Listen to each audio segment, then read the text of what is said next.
the secrecy and deception topics that I'm presenting in my public talk today really remain very central issues of U.S. foreign policy even today. If you think about things like the WikiLeaks disclosures and Bradley Manning recently getting convicted for disclosing that evidence, that's about secrecy. If you think about Snowden, who's currently in hiding in Russia for his disclosures about NSA operations. Also, more recently, the U.S. public was deeply distrustful of the Obama administration's case for military action in Syria, in part because there was so much deception in 2003 about the Iraqi WMD program. The American public just assumed there may be deception about the nature of the Syrian chemical weapons program.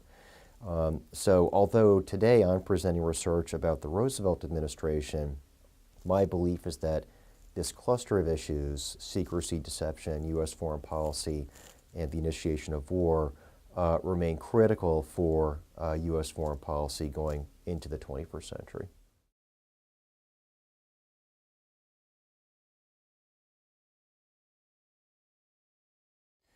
That's a good question. It's usually important to judge that in the context of the particular decision. It's sometimes difficult to make that judgment because all leaders have to keep some things secret, operational details of military operations, and so forth.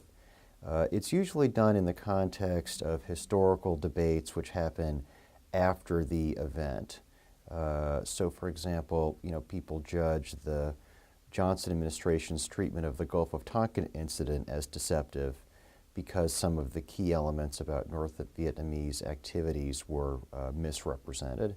And then going forward, historians will have to judge the degree to which the Bush administration engaged in deception prior to the 2003 Iraq War.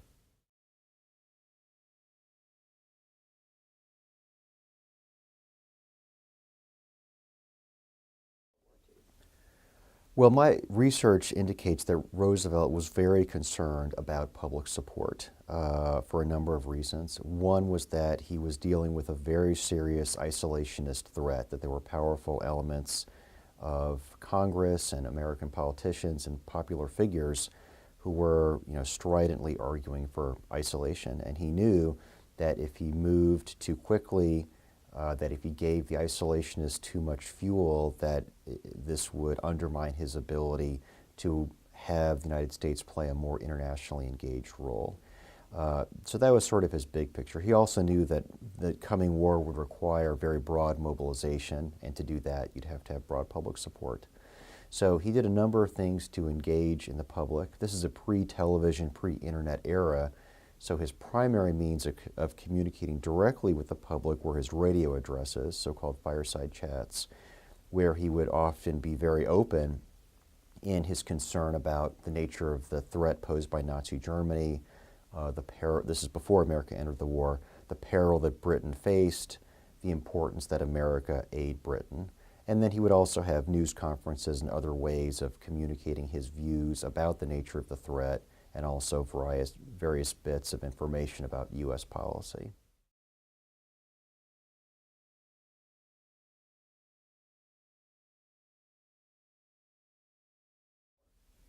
It's a good question. It actually has changed it in some ways and has not changed it in other ways. For example, some might say, well, in the 21st century, it's much easier or much harder to keep things secret than in the 20th century.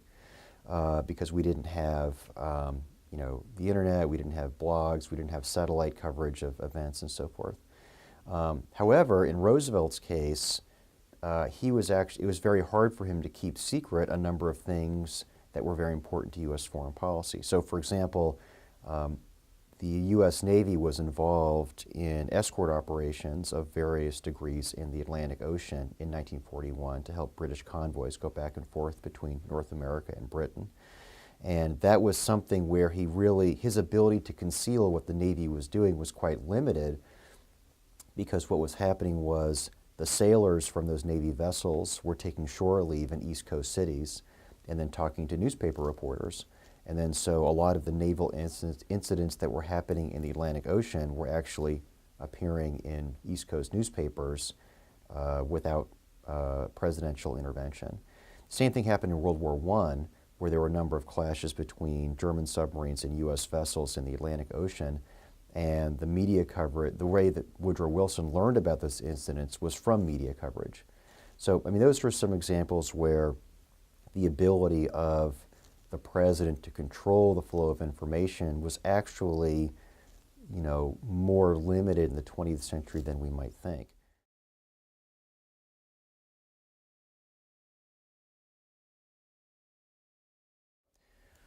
Well, one observation that I've made in my work is that there does seem to be a connection between deception and foreign policy failure.